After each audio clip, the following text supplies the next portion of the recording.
himself. Well, ladies and gentlemen, we've talked so much about the game, but it's time to find out what's really going to happen in this grand final. PSG.LGD versus OG Grand Finals Game 1.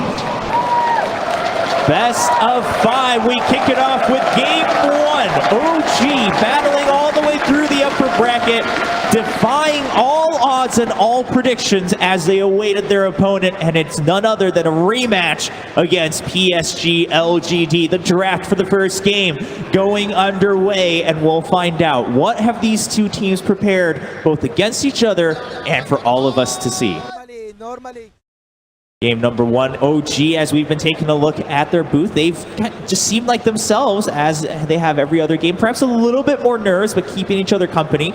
PSG.LGD also seems pretty eager after their victory against Evil Geniuses, obviously running with that momentum within the same day. The guy we see in the shot, QQQ, playing an instrumental role in LGD's path to this grand finals. I believe this is the only coach that truly just does the draft for his team, at least in this matchup. I'm not sure across the tournament. There might be other Chinese teams do that. Like Mikasa does it for VG. But yeah, there are not many coaches that control full control of the draft. They generally are on the sidelines giving input, and of course when it comes to preparation for the matches, go over replays, go over drafting patterns of opponents. But QQQ definitely, when we talk about LGD and we talk about all their players, he's truly the sixth man for this team. I think this should be like the future though. I think for a team to fully utilize the sixth man and to take the pressure off the other 5 players, I think this is going to be a way a lot of teams might be following, in the future. I agree with it because the coaches are not much biased about the drafting compared to players. So yeah, because sometimes when the captain is drafting and the player tells him, I want to play this game, there might be some bias of like comfort, but the coach is like, no, this hero is not good here. I want to pick this hero. So it's probably easier in that sense for the coach to decide that. I think it's very team specific though, if that kind of just structure works, because you need to have a lot of faith in your coach.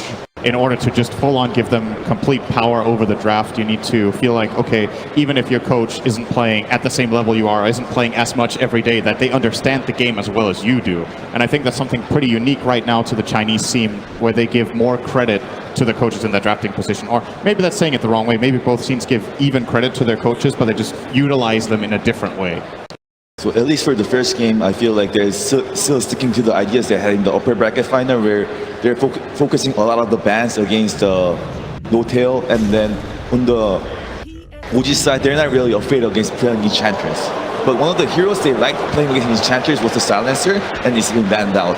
Yeah, I think these are the 3 best bans against No Tail you can have in this finals. So full on just targeting him. Yeah. When I was saying I was expecting this would be a good time to pull out some surprise picks, this is a very standard opening for both teams. But I think when you choose to do your adjustments generally to surprise your opponents, is you throw that curveball on the 18 or on the 22 picks, so the last picks of second and third phase respectively. I'm curious to see. Obviously LGD today showed that they're not scared of pulling out something new. But for now, it is very stable and staying true to what have got them this far. The Shaker is in the game, so Yapsor thinks OG will win this game. Yeah, there's that prediction. Regardless of what happens. One thing LGD did against the Shaker when they played OG the last time was that they picked the FY Clockwork, who played an outstanding game. Yes. He was playing against both of these heroes, as a matter of fact, and we'll see if they do grab it again. They did end up losing that game, but FY was exceptionally good. I mean, that was like a perfect Clockwork game. They had Partner, they have Shaker, they have like Bane, they have all these like weak heroes that Clockwork could easily kill. And it speaks a lot about a Storm Spirit. Yeah, Storm Spirit, second pick. Very early. Wow. Well, else, if you're Sam doesn't want to play this hero, I think in the series, this is when you got to grab it. The teams are banning it second phase against him. Yeah, and this hero has some similarities with the Clockwork, with how you deal with the Shaker. Because when you're playing against a Shaker, you always want to be able to get to him. You kill him, you need to take him out first, or you risk the fact that in the fights, anytime a big echo could actually just wipe your entire team off, and Storm is one of the best heroes at doing that. There are a lot of heroes that Thompson is good against with Storm Spirit. Thompson's, the heroes that I see from Thompson already is Invoker, which is banned out, and there's Monkey King, and also don't forget about it, Skyrus Mage. Thompson seems Oh, yeah. the crazy with that hero. I haven't seen that hero in this tournament from him yet, but when you see that hero, That's the kind of pick that is the kind of pick that OG could go for in this And we kind of did see that being banned against OG the last time they met when Storm Spirit was picked. So obviously PSG.LGD well aware of that. We'll see if they use one of their bans for it. There's another reason that Storm is really good against Spectre, in my opinion, is the nature of how teams end up using the map when they have Spectre. It's a lot of this, you go together as four, and Spectre plays on the opposite side of the map, joins the fights with Haunt. But when you have Storm, you have this hero that, when it's missing, feels like it can solo kill the Spectre in any lane. So it kind of passively just limits Spectre's ability to find farm, and she has to play very carefully, maybe only farming with Spectral Dagger instead of committing to creep waves. And just delaying that timing of Ana could prove to be really important for LGD in this game number one. I mean, adding to that, I think when Spectre is faced in that situation, you kind of can't be too greedy with rushing the Radiance. You have to build like maybe a defensive item that allows you to sort of like semi-survive the ganks and maybe farm a lot more. So I think that would be the adjustment that the Spectre can make this game. Scarith Mage Ban. Yep, there we go. Comes out once again. PSG.LGD very aware of what Thompson is capable of. The last time they also ended up banning out the Monkey King in the last phase as well. So I guess the safe pick for the OG side is maybe the Lina. Lina is pretty good against Enchantress and Storm overall. And because they also have the last pick, right? So it can also be swapped out with Jerax. But actually Jerax is playing most likely the Earthshaker, right? Yes, I think Jerax will be put on this Earthshaker, and I think what OG will do is they will pick No-Tail, his hero now, looking for something like perhaps the Bane to come out from him in this situation. A lot of his heroes have been banned. And the reason is, even if Lina is good, I think you want to conceal the mid pick. You already know the mid matchup. This Storm will be going mid for Somnus like 99%, unless he's absolutely forced away from the lane. So if you can get a little better read on seeing perhaps one extra core or one key support, it's unless No-Tail sees a fantastic option for him to save his support for later, I do think we will see him grab it now. He doesn't look too confident right now, though. Don't think he expected the Storm. No, I think that caught them off guard. You saw Jerax chuckle a little bit when it happened, though. So. I mean, they do have like a lot of lockdown for him, so it's not like, oh, Storm is picked and we don't have really enough stuns to deal with him. And we see in the second phase ban, OG decides to take out the Terrorblade and the Undying. Those are the two heroes that are much better against the Spectre. So to create a situation where Spectre is the strongest hero in the game. But I also want to, like, there's Storm Spirit is a problem as well, but I think it's very important to make Enchantress useless somewhat. Winter Wyvern is, okay. I personally love playing this matchup as Enchantress in lane. I feel like Wyvern doesn't do very much to you. You have the Arctic Burn or the Splinter Blast, but Enchantress's biggest strength as a hero is just Could it be like a misleading hero? Like it might be the off lane. Yeah, it could be an off lane. And we've seen OG done this in the third pick multiple times. They pick a hero. Wait, you look at the hero. This hero is going mid. Why are they picking this hero so early? And then at the end of the draft, okay, it's not actually a mid hero, and you pick the counter towards the lane, and you end up in a bad matchup. It's one of OG's special flex picks, I would say. It's only OG and I believe Serenity that ran this in a position 3. I think Serenity played on Jin Q earlier in the tournament, but yeah, it gives OG more team fight for sure. I personally hate playing Wyvern against Storm. Yes, me it's too. a really terrible matchup, but perhaps if they do put it in the core role and get some items, it could be able to survive with something like a Glimmercape 4-staff build. But as a position 5 and how No-Tail plays for this team, if he does end up playing this Wyvern, I feel like he's going to have a really hard time having a good performance in this game. I have a feeling it's not his hero because so far... I do as well. Yeah, because so far the way I observe they run the system, No-Tail has been taking the hero that takes very little amount of farm.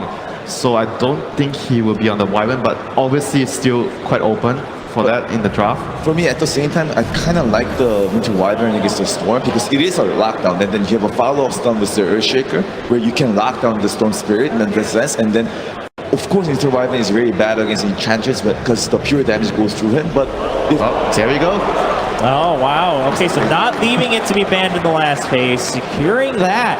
And Winter Wyvern, and then Monkey King being a good combo together, where Winter Wyvern just uses Curse, and then Monkey King can just kind of go up there and use his ulti, right? Look at their team fights, insane. They have the Wyvern ult, the Wukong's command, Earthshaker ultimate, and the Spectre ultimate. This game for LGD already, I think when you game plan for this, you identify, okay, we're not going to win 5-on-5 fights unless we get the jump. Ideally, we want to dominate the lanes and split up the map, and when OG try to find farm, that's when our Storm Spirit can shine. Because it is very difficult to team fight into this, but Looking at how maybe has been, or Somnus has been playing the Storm Spirit in general, I think this is the kind of game that you don't go Bloodstone in. I think you want a fast Orchid here so you can single out that key target in the Wyvern or the Shaker for now, that you just jump, control, and get the first kill on. Because if you go for the greedier Storm Spirit build with the Kaya into Bloodstone, do you actually have the control and the damage to not just get counterplayed way too hard by OG's supports?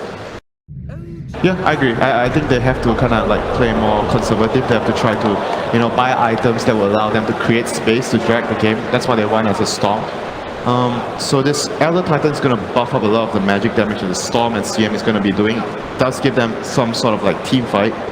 It gives them disengage, I would say. That if there is this curse play into Monkey King ulti, it's really good to, if you can just land this stomp from Elder Titan and just disengage. If OG use their cooldowns and don't find kills, their lineup is actually really weak afterwards. So the first jump and the first move needs to be successful. And maybe this is the logic from LGD here. We can bait out cooldowns, delay the fight. Our Storm Spirit will be able to clean them up one by one. So kind of like the Naga sleep, essentially. In a way, yes. Yeah. With that Elder Titan, what I'm thinking about maybe Void to finish their lineup. I know we've not seen that hero a lot, but Void does work really well with the CM and the ET, and on top of things, they have the Enchantress to hit outside the Chronosphere. It's a hero that I think maybe, Army has played in the past, and I know he likes playing heroes that are very, very strong in the late game. I generally am not the biggest fan of Void together with Storm. The logic is obviously you Chrono and Storm jumps someone else, but a lot of the times in games you find yourself in this situation where it's a great Chrono and Storm can't follow up. So at the very least they would have the Enchantress to deal damage in the Chronosphere, so I think it's still a good enough game for it. But part of the reason we haven't seen Void very much in this tournament is that he is not a very strong laner. He doesn't put very much pressure and has a lot of bad matchups, and you would be picking it blindly here because you still don't know if the Wyvern is a 3 or a 5, and now they'll get a much safer pick. OG's lineup here. But isn't like all of the Berserker and the Storm, how is this going? What's the plan here? So they're gonna try to split, because this hero doesn't really provide too much team fight. He's more of also like what you said, like they have to try and split up, try to get a pick off here and there, until he gets a lot more items. Like just blood rage the Storm and have it jump people. It's pretty good. So pretty much if you look at their lineup, it's basically all around the Storm. They have the CM aura, they have the ET aura, and the blood rage for the Storm. Everything is so that maybe please carry us this game. I mean, picking it that early, it seems like they were kind of committed to them from the get-go, right? They just didn't want to take any risk of losing it. They had a plan. It seems like PSG.LGD might be the one that's going in with a game plan they already had for game one, whereas OG is kind of adapting to it as the draft goes on. Bloodseeker has, I would say he has a really good matchup against Spectre, because that as a carry is very mobility dependent in fights. If you get the Rupture on Spectre or on the Monkey King, both of these targets want to move in fights. As Monkey King, sure, you can drop your ulti and stay in the ring, but if you just stand still and the fight disengages from the ring, you don't really bring much to it. There is a surprise pick. Is that Sep here? Is it Sep? I think it's a position 5 for no-till, but it could be either. Let's see what they do. All right, well, there is the draft. We have all 10 heroes locked in for this game one between PSG.LGD and OG. We have a couple of surprises coming in. Well, we'll have a chance to hear from one of the coaches. It sounds like Casey's out there, but pass her out.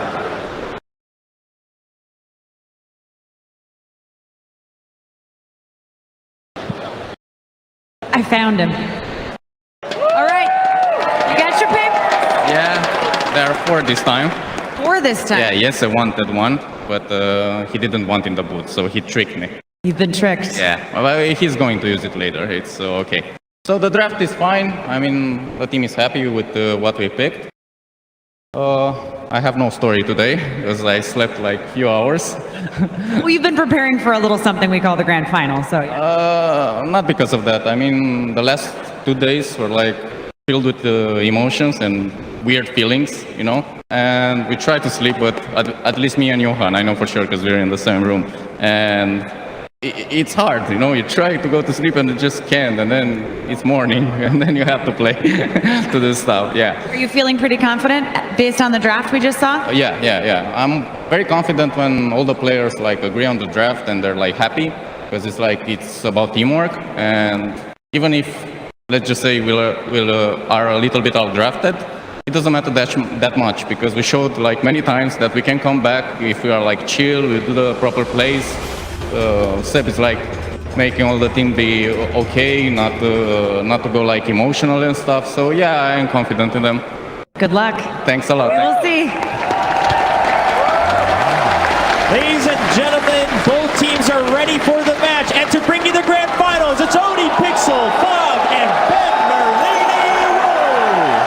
Yes, ladies and gentlemen, here the Dota 2000 International Championships Grand Finals is going to be brought to you by myself, Oni Pixel, Fog, and as everything this year, we're stepping it up, we're making it bigger and better. We've got Ben Wu here, ladies and gentlemen, as we get into Game 1 of OG versus PSG.LGD. And lads, we couldn't have hoped for a more perfect draft from both lineups. We've got the Sun, the Storm Spirit on one side, and then on the other side, we have OG doing it in their own style. This sort of style, this draft style that we're seeing no one else do here at this international, but it's been working out for them.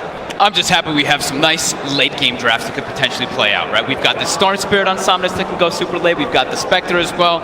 Really looking forward to it. And also the team fights coming into play. OG has drafted a massive team fight lineup. Man, yesterday's series was one of the most exciting series I've ever seen. Yeah. And I've watched a lot of TIs. You know, last time O and I casted, it was with OG. It was back at the Boston Major. Everyone remembers OG versus Adfin, and let's hope we get some games on a similar caliber, and I'm sure we will from what we've seen on the series running up to this one. I've heard a lot of things about his LPT, see how it stacks up versus other cores. So Ben, you've been watching a lot of Dota lately? Yes. Caught up? Especially. Yeah. How about with this? What do you think of this Seb tree in off lane? There's a lot of heroes that we've seen Seb play. I actually expect more of them. I'm not sure how I feel about it. Oh, what do you think? What is it about the trend, do you think, that Seb sort of sees in it as a hero that other teams aren't really at the moment? He plays it a lot of just lane pressure. I think the last time we saw him play, he didn't go the Nature's guys. He actually goes for just having the Leech Seed as well as the Living Armor to help his lanes. Jerax. Just not quite there. Not going to get it this time, but a good shot there from Jerax. Didn't want to try and lane down the fishes just in case they were on it and have the micro ready. So right off the bat, we see LGD. They want to be able to dodge and adjust away from OG's lane. So they want to protect their Bloodseeker in particular, and also having against that Spectre and away from the Dream Protector. Same thing in that mid lane. They don't want the Monkey King versus Storm matchup, so they're putting Chalice there, which is a much better matchup, and he can do great versus that Monkey King.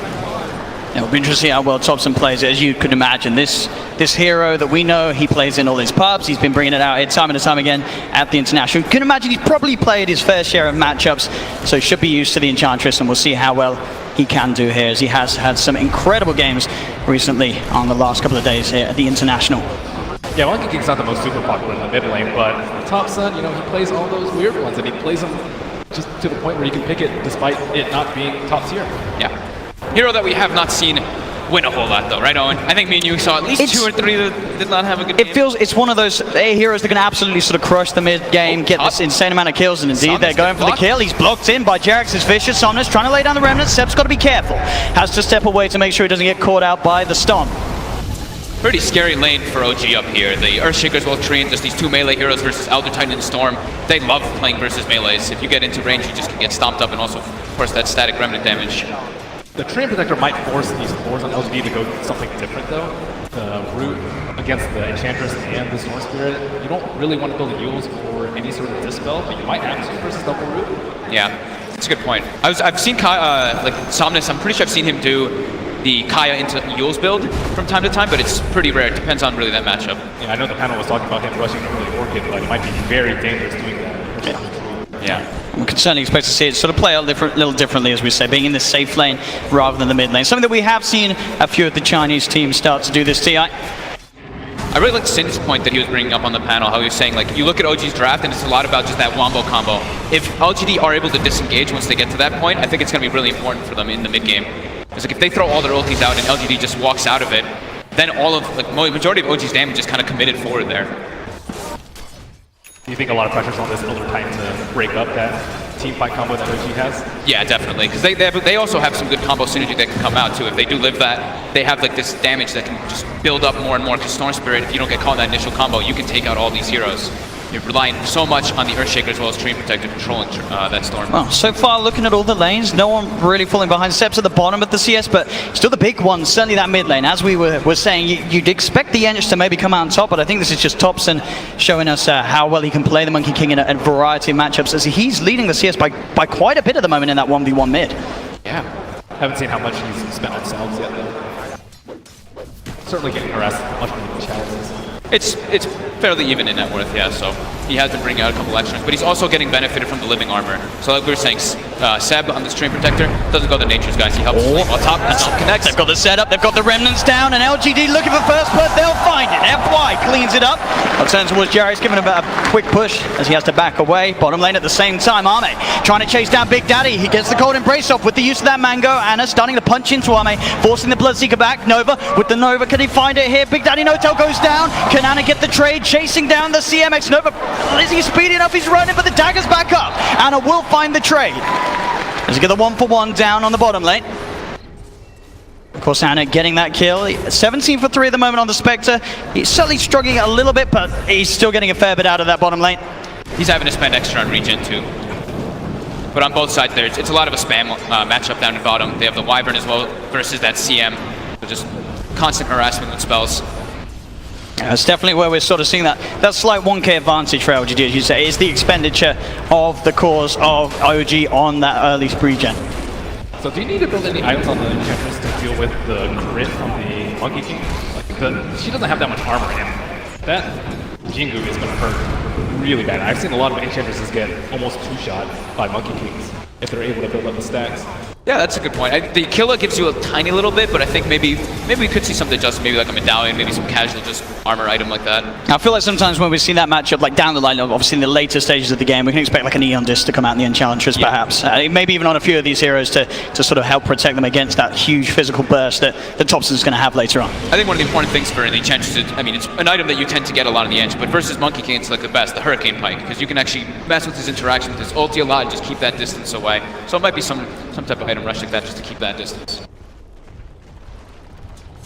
We'll see top lane Somnus, 29 for 5 at the moment against Seb's 17 for 5, so definitely the lane where we're seeing the biggest difference between both sides, as they're keeping a good hold of it up top, PSG/LGD. They have so much freedom in this because they have their CM auras, constantly able to spam that scan. The courier gang coming in as Thompson ready to strike, but Somnus and FY, as you say, they're backing up. They're keeping it safe behind the tier 1 tower. No-Tail will show himself mid as he comes in to sap up some of the XP and help with the D push. The Chalice is getting a fair bit of damage onto this tier 1 mid. They're swapping up the lanes. They want to have that Monkey King versus Storm before he hits 6. And Thompson is actually saving skill points, which is kind of cool on the Monkey King. 2-0-2. Will choose what he needs to commit forward after his bottom. Ame's just diving in! And he gets away with it as Anna was all on his lonesome there. No support back up there at the moment, of course, with the movements from OG supports to other lanes. LGD just they had that scan, they knew where the Monkey King was going, and then they had a TP, Wyvern mid, and as soon as they saw that happening, took advantage of it and on the bottom. I don't think they can leave Anna alone like that almost ever. And really versus any of the heroes that decides to go that unless it's some weak support, but one of the dangers of first phasing the spec. Yeah. Definitely gonna get punished. They're gonna make a go on FY. They've got the Fisher out. Anna and Thompson closing in on him as FY will try and gets a fair bit of damage out on the Jerax, but not enough to bring him down with it. As FY will fall.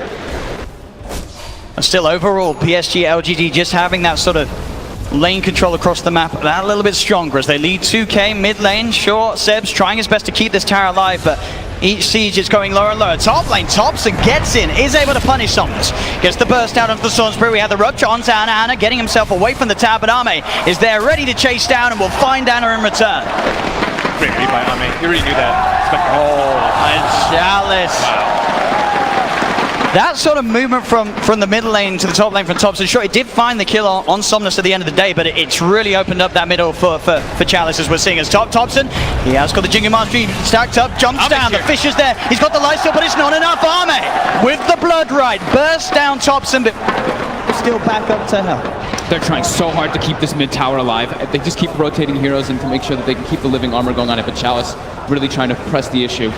Yeah, Seb isn't high enough levels despite being the offlaner to really keep this tower alive. He did actually go for the 3rd point in living armor, but Enchantress is gonna sit there, try and get those wagons up as you can with that Blightstone. Still pretty healthy though. As long as they can keep these towers alive, they can certainly play into sort of the hands of the late game Spectre that they do own with Anna. We've seen it time and time before here from OG on the main stage. In games, even where they get fairly far behind in the mid game, as long as they can keep the game going, there's a high chance that the Spectre's going to be able to do some incredible things in the team fights. There's smoke from Wyvern trying to get some boards out, but don't know if he's going to get it broken. Not spotted, but smoke broken. So the one thing I look at LGD's draft, if we do get to those later stages, they do have good amp damage entries. FY caught very deep in there. X-Nova's going to come across and look to help out. He's got the Frostbite, holding back Thompson as FY still backs up. Jarex comes in with a TP. Thompson starts to turn towards challenge, but the untouchable means he can't go for it. He goes straight for the TP out. He's actually going to hold his face. He can't get away. They catch out Thompson. Back towards the mid lane. Anna with the horn joining in, looking towards Ame. But Ame, he's too fast with how low OG's members are. Seb getting beaten down by Chalice and PSG.LGD take a second. Anna, can he find anything with Chalice? Got to be careful. The damage from the impetus with Chalice adding up. He's still got that flash. He's taking the cross. He's got the Thirst. What an ability. Giving you vision on that tree line there because that Spectre gets low. And you can see them, they're still trying to fog them, but it's not doing them any good at this point. This game's going a little bit too fast, I would say, for OG's pace. They want more time for the Spectre and the Monkey King to get items, and the Tree to just kind of hold off their T1s. At the very least, this T1 is still up for OG. So they are losing heroes, but not their T1s. Yeah, I mean, this Bloodseeker and Enchantress are getting away with way too much right now.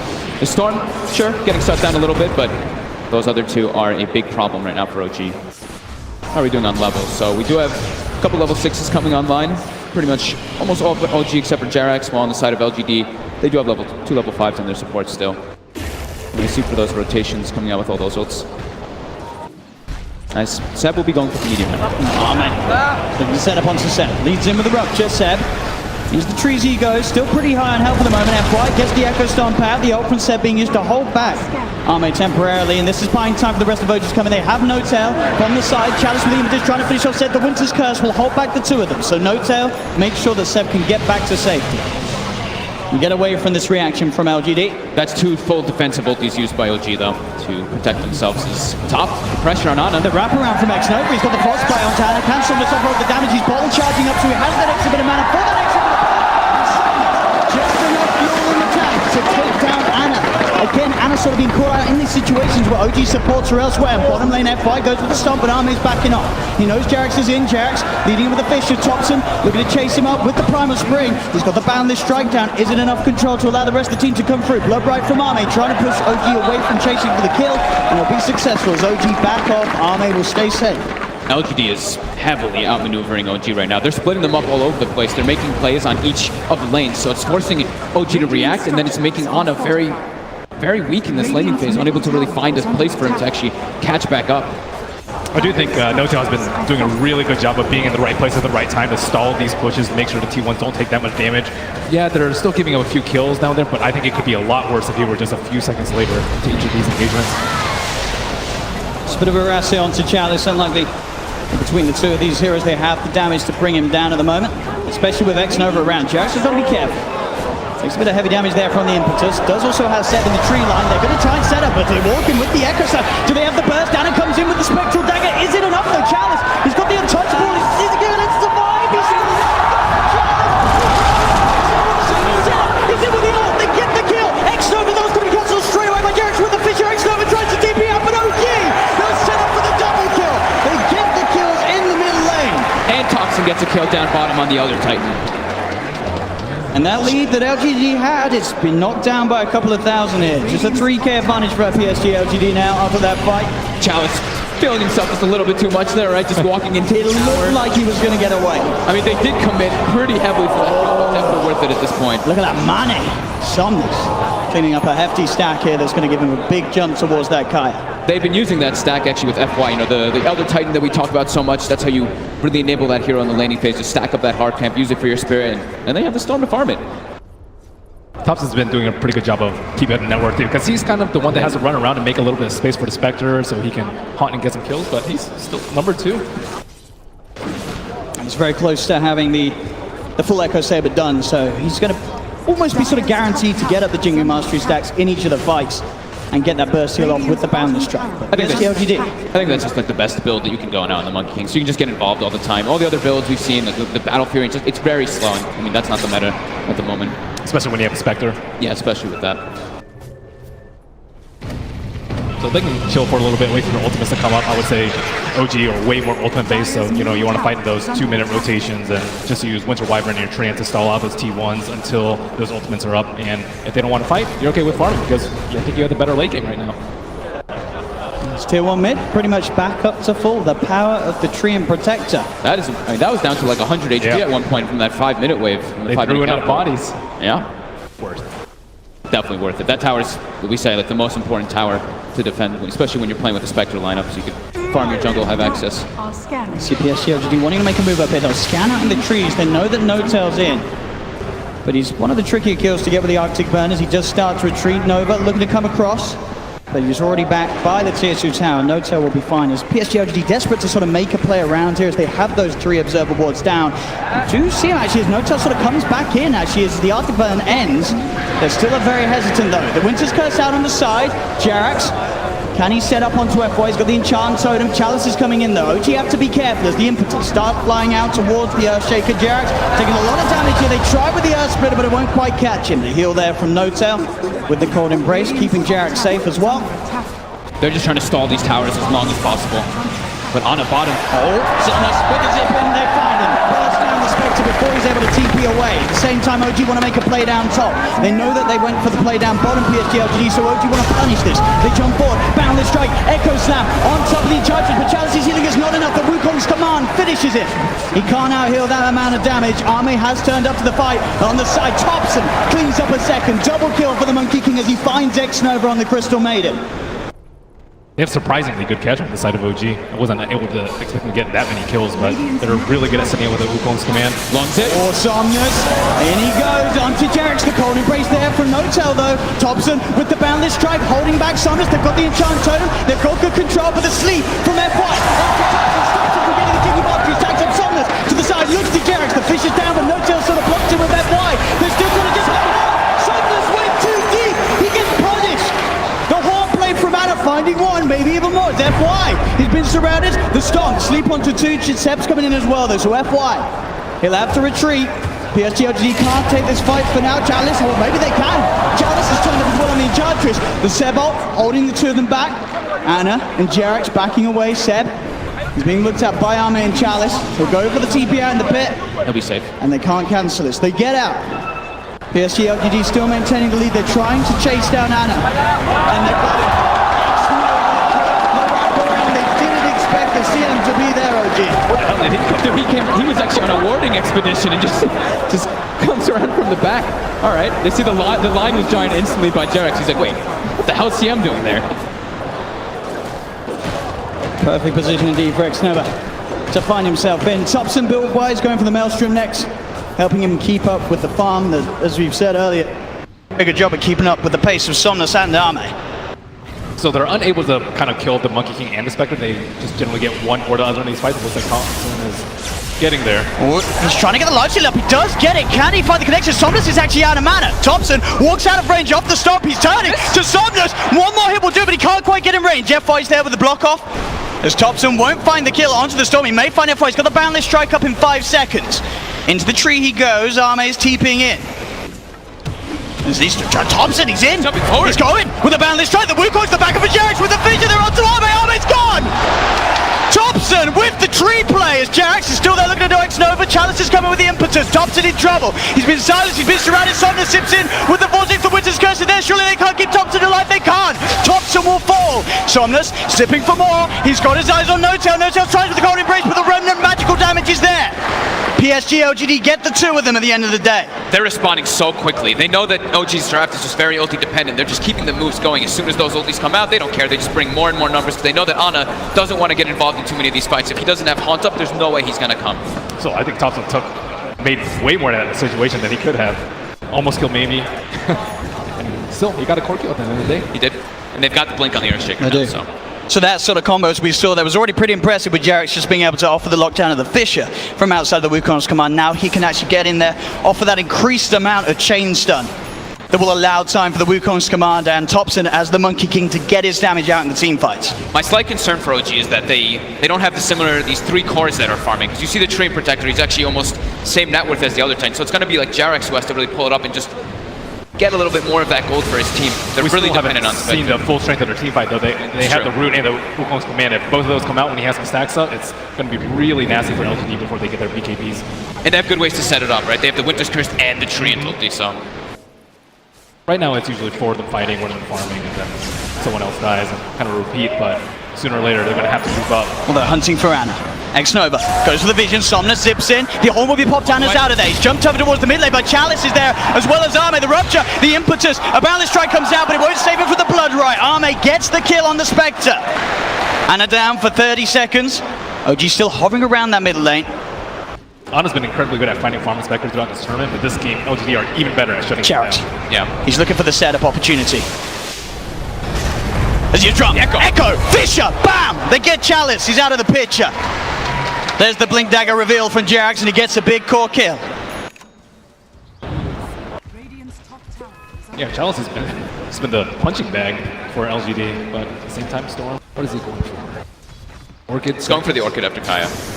Not going for any type of defensive, just going to depend on his teammates to try to really bail him out of the situations, in particular FY, as the panel had mentioned, for that disengage. But yeah, I wish I could just count all the ultis that Chalice has eaten already in this game, and it's only not even 20 minutes in. I'm sure they'll switch off once the other cores get BKB. I'm not sure if maybe he's going to get one next, but I would probably think so with the first two offensive items. He's called out No-Tail, out in the river, all alone. X-Nova there too. Cold Embrace will buy some time, but the ult comes out from X-Nova. Not messing around with No-Tail. There's some ice-on-ice action, brings down the Wyvern. He's got a Shadow Blade. He seems to know exactly where Thompson is too. Doesn't have a Quelling Blade. Oh, he's bought it. Oh, he's bought it now. He bought one. He's looking for the right tree. There's Thompson. He's going to go for it. They've got the jump. Jerax with the control again. Chalice, the punching bag in trouble as the Wukong's command gets the final hit. The Earth Split is coming out, but Thompson keeps himself to the side. He has been silenced by the Blood Bright Army. Looking towards him. The rupture down on Thompson as well. Thompson has the living armor. It gives him the chance to turn. Get the Jingle Mastery stacks up. He hasn't got Boundless Strike there for 7 seconds. The Fisher from Jerax buying him time. Thompson life stealing up as he hits the creeps. Arme with the Shadow Blade over the girl. Saunders is in. Thompson still alive though. The Winter's Curse on his other back, and Thompson gets the life steal, but he still goes down. Thompson will fall. Somnus still with man in attack, ready to play around, zips across, gets Jerax as well. Now looks towards No-Tail. He's got enough mana for one more remnant. No-Tail turns with the Splinter Blast and the wraparound for Seb. Looks for the bunch on Somnus. Somnus zips back defensively. They got the sentry down. Frost Nova, the buyback from Jerax. Ana with the chase down Somnus. He's used a lot of his mana. The Fisher, the damage from Ana. He's got the dagger out. He looks to Somnus and he finds it. Somnus is gone. No-Tail buzzed down by the Blood Bright Jerax and Ana. They're looking for more. X-Nova enchants over Jerax, holds him in place. One more right click will do it, and CM falls. Seb goes down as well to Arme. The sleep setup. FY stop. They've got the combo. The blood breaks out, and they're surrounded. The damage from Arme. The Fisher, but the force. Chalice. They get him over. Arme still on the chase. Ana back to the shrine. Now Thompson's back in the game. Arme's got to be careful. Fisher's up. In a second, Jerax jumps in. The echo. The control. Ana's in on top of Arme. Arme's gone. Chalice up to the high ground. Ana still wants to chase. He looks towards it, but he will back off for now. As ladies and gentlemen, OG and PSG.LGD here in game 1 of the grand finals of TI8, certainly making it feel like it. What a buyback from Jerax. Really just kind of saving that situation for them, which is looking kind of bad. Buys back, gets himself some big core kills, at least at the end of that one. Getting both that Storm and the Bloodseeker. Although they lost a lot of their support heroes, they kept their Spectre alive, which is the most important, as Ana is now level 14 for his team. And I forget who was talking about it on the panel, but they're just so good about playing around Thompson, making sure that he gets his Jingu stacks. He's been critically low multiple times, but being able to separate them off with a fissure or just lifesteal off creeps and just making sure he gets his Jingu stack before he can actually go into the fight. Look at this. Just with the synergy of the living armor, it actually makes a big difference. He's able to tank so much with living armor as well as the Wukong command bonus armor. And it seems like a tough core matchup versus the Bloodseeker. Like the Bloodseeker, you really want to fight a Monkey King. Normally, you're okay with a Blade Mail, but he has Jingu lifesteal to deal with that, and then he also just can press his ultimate and not run away. Yeah. Doesn't have to worry about running at all. And each time saw the backup of the living armor as well from Seb, just giving him so those extra few instances of being attacked to allow him the time to build a lifesteal. Somnus, he's straight in onto Ana. Does he offer the damage on his own to find the kill though? Ana pretty tanky at the moment, as Ana just turns and Somnus has to zip himself away. Living armor. Every single time is coming out from Seb. I mean, it's doing a lot, this Trian. It's keeping OG's cause alive against these sort of little pickoffs. And still, PSG.LGD, they may be 6k ahead, but they're still only taking one tower down at the 23-minute mark. Seb's keeping the rest alive. And Seb's already got his Meteor Hammer finished. He's got his, of course, that ulti's going to be coming out level 2 soon. So he's got the combo. They've got so many combos on OG if they're able to just sandwich it all together. yeah, they need the BKBs, but at the same time, they still have to deal with 2 ultimates that go through BKB and the Monkey King ultimate, which is still going to do a ton of damage. So LGD, I mean, yeah, they do have the gold lead, but BKBs don't mean everything here. Seb down bottom, just continuing to deal with the push by himself. The rest of OG starting to swarm over PSG.LGD's half of the map. You have Thompson in the jungle. You've got Ana getting a lot of space up top, putting some pressure, in fact, onto PSG.LGD's own tier 1 tower, which is falling very low on this top lane. And he's got his Manta style. This is such an important pickup in this game, just so he doesn't get killed on those split pusher. Have to deal with this Frostbite or silences coming out from the Bloodseeker and Storm. Seb. There's 3 heroes down here at the moment from PSG.LGD. He's just spamming every single wave with Meteor Hammer and just keeping that living armor going on those tier 1s. It's taking a lot of resources from PSG.LGD down there, and they're not really getting away with what they want to achieve. Ideally, they find a kill, but Seb, he's playing very hidden. They don't seem to have the preparations to catch out the trio. OG's done just such a miraculous job of keeping these tier 1s alive. It's pretty crazy. And they're also scared. Like at any time, the monkey could be in the trees on bottom lane. They could set up with a Spectre. And here he goes. He's thinking about popping the Wukong's command top, and he will. Looks towards X-Nova. X-Nova caught in the middle of the ring. And it comes over as well to join in the kill. The 3 of them find 1. TPs are coming in. Chalice. And he set something up with Arme. There's that. Look at the jump here. Under control. Jarek straight in on an Arme. And Arme pops the BKB, but it's too late. Somnus finds Notel on the side. The buyback's going to be there straight away from Notel. Somnus zipping across towards Jarek. The ult out from the CM, but the meteor armor from Seb's coming down. They've got the chain stun onto X-Nova. Anna's still alive for now. They get the double kill. The cold embrace. Keeping Anna alive. The Winter's Curse holding by the attacks off the Chalice. The Chargers by fly. He'll fall. Triple kill for Anna. Can he survive? He gets up to the high ground. He's still alive for now. The armor from Seb. Keeping the Spectre safe. Thompson will fall though. Dives too deep. Anna wants to find Somnus. Pods the Manta style. They get the kill. It's an ultra kill for Anna. He's still alive. Chalice, he wants this, but can he actually get it? He's got to back off. Anna will TP out. And the definition there of friendship and team play from OG. These sort of saves from Notel's Wyvern, from Seb on the Trim Protector. It's incredible. And their preparation too. They already had the sentry down behind the tower. Bloodseeker runs in with that Shadow Blade, gets caught out immediately from that Fissure, as well as jump in as from Jerax. And that was LGD's gameplay. They tried to take down bottom with 3 heroes versus 1. They couldn't do that. They tried to take a team fight mid. They weren't able to pop their BKBs up before the Echo Slam. How do you think they should take the next fight to make sure that they retain their lead, albeit small? Name. He had trouble that last fight getting the BKB off in time with the speed that Jerax pounced upon him. These saves are just so crazy. I can't believe he didn't go down.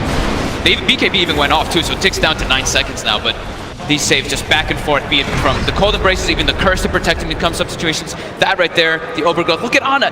It looks like he's just dead in this situation over and over again. As you said, the combination, the living armor, saving him for those first few rainbows coming in from Chalice, and then the cold embrace. They just couldn't kill him off. My goodness. It's been so annoying for them, though. Really has been. And they also just sat on the root, too, for so long. They weren't able to finish him off. They had the Leech Seed and the Living Armor and the Cold Embrace on top of it, and their Urn, which is so many ways to heal. And LGD, I mean, they kind of need a Spirit Vessel, too. It really does seem like that. But I don't know who's going to build it. I think it's... FY almost has it finished. So I did have the Urn. He does tend to do this from time to time. I think that might actually be a bigger deal than the BKBs on their side at this point, considering how much these saves are helping out OG and his team. So it looks like PSG.LGD will finally be able to find this tier 1 tower down bottom, but OG, they're into the pit. Notel tanking up the Roshan with the Cold Embrace. So Bloodbright will be thrown out by Arme. I suspect something's up. Jerax just keeping their eyes focused towards that mid lane, throwing down the Fissure, holding back the creep wave. Roshan's at half health. They've got Elder Titan. They can keep scouting this over and over again with the Blood Rage too, pushing him back. As Thompson going to start the fight. Here goes for the boundary strike to Arme. The BKB's out from Arme, that gets himself out of the Wukong's command. Anna with a horn finds X-Nova. That's 1 down, and Arme with this BKB, he's just having to run himself away from the fight. So now Arme is without the BKB. OG can look to head back in the bit. Jerax still with the Echo Slam. Notel still with the Winter's Curse. Seb still with the Overgrowth. They have their team fights still ready to go, OG. They're killing this so fast because the Manta A challenge. All tries for it, but he's not going to get it in. Oh, straight in. They get the 2 and the slam. Oh, LGD tried to get in there with Somnus, but Jerax was quick with the jump.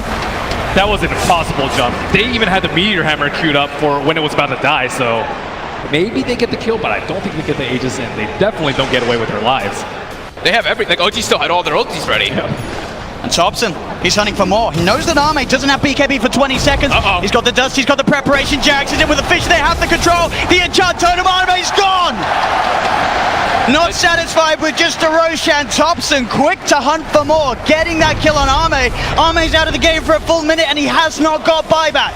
The teamwork and synergy by OG has been spectacular. It's a show of Thompson and Jarex constantly getting the control over and over again between these two heroes. Whew. Who says you need to go late game with Spectre? 29 minutes in. Pressuring the base of LGD. On his 12, 7, and 8 on the Spectre. That's a tier 3 tower gone.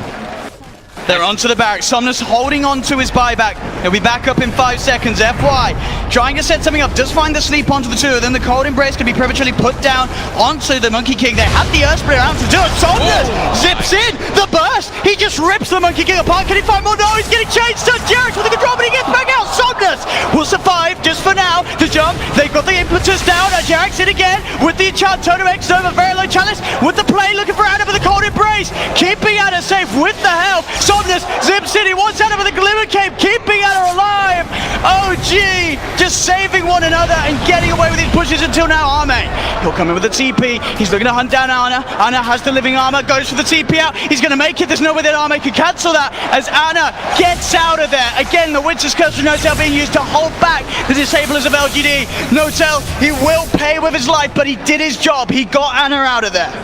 These living armors, every time, just seems to be making such a big difference in every fight.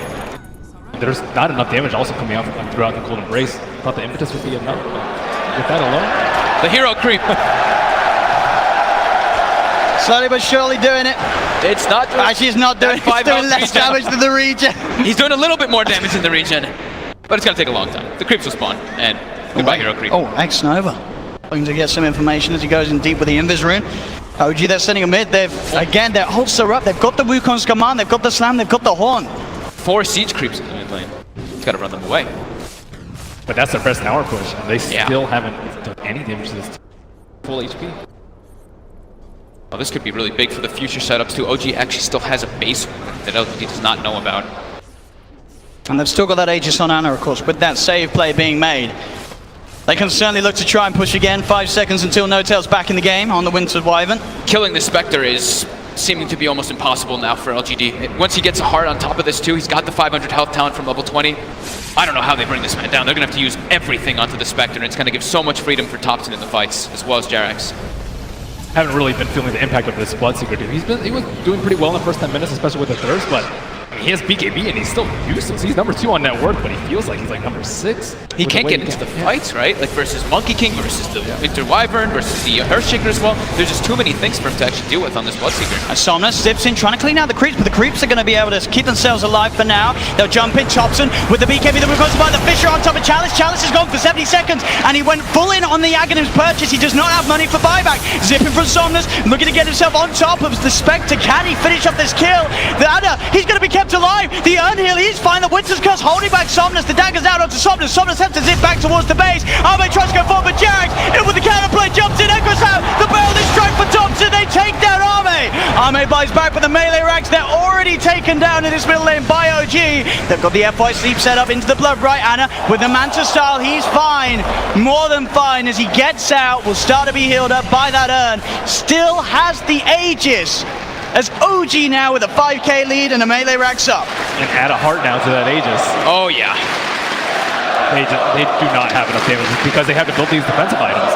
I mean, I guess maybe hasn't really, but Bloodseeker, there's no way to kill him. Maybe if he turned that into a Silver Edge, or maybe had a Halberd to deal with this Monkey King, but this BKB just actually feels. But what does the MVP do, man, if you don't? Yeah, there's just too much control and teamfight on the side of OG. And they're just way too tanky right now for LGD. Yeah, and if you try and go for pickoffs, you never really know where the tree is, and the Spectre can haunt in, so they're also really scared to go down that route to try and take this victory. Yeah, they've got it's just so many different forms of initiation on the side of OG that LGD, their initiation is that the Storm has to run in and try to start the fight, and then poor Ame, tries to run with the BKB, but there's just crazy amount of control that goes through it. So maybe with this Manta style, he can try to play around it a little bit better once he finishes this on the Bloodseeker. Chalice looks like he's eyeing for a Lotus Orb mix. Do you like this choice? Oh, Thompson. Can reflect a decent amount of spells and also remove them Straight in. himself, but Finds FY, they pop the ult as well. X-Nova's going to TP in. that's the gem. They just got the gem too. And they're buying back on FY. PSG.LGD desperately want to try and take this fight somehow. They know Thompson's Wukong's command is about to wear off. He'll jump himself out to the side. He's back up to the trees. There's the Winter's Curse, holding back the two of the Manas in. They're ready to fight this OG despite PSG.LGD being the ones buying back into it. Jarek's in with the stun control. They'll burst down Arme. Arme's down for 90 seconds. Chalice is dropped as well as the orb from Anna comes out, splitting LGD apart. Anna into the trees, looks towards FY, steps back to avoid the Echo Storm. Chalice still being chased down by Thompson. One more swipe will do it. They get Chalice. They get FY, and Somnus and X-Nova are just left to try and pull the creep wave away. He'll zip across, but Jarax with the Echo Snap. The Orchid comes out onto the Shaker. They're trying for the return, but the self-fuels keeps Jarax alive. He's safe. Somnus trying to run. Fisher, Boundless strike. Do they have the damage in time? They do! Oh, gee! Again and again and again in this game one. Pulling off these incredible plays, and GG is called, ladies and gentlemen. OG taking game one of this best of 5 in the 2018 International Grand Finals. What teamwork by OG. Every little thing coming together. The Earthshaker and the Monkey King, just the control coming between them, and just the way that they were able to stall the